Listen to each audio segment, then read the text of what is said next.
भाइ बहिनीहरू आज असार 15 हो। यो दिन किन मनाइन्छ? मिस आज धान रोप्ने दिन हो। मिस आज दही चिउरा आँकेर खाने दिन पनि हो। मिस अब हामी धान रोप्न नसिक्ने? ठिक भन्यो। अहिले एकछिनमा हामी धान रोप्न सिक्नुपर्छ। आज असार 15 धान दिवसको रूपमा मनाइन्छ। मेहनतको सम्मान गर्ने दिन हो।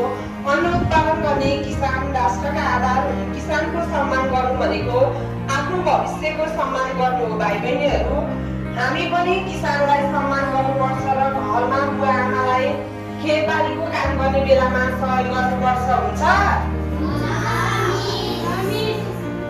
भोलि हाम्रो घरमा पनि रोपाइ छ। म आमा बुबालाई सहयोग गर्छु मिस।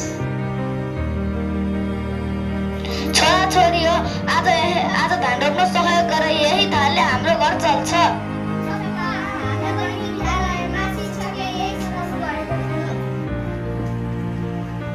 किसानको पसिना बिना हाम्रो भान्सामा खाना पाक्दैन, त्यसकारण आज हामी धान रोप्न जाउँ।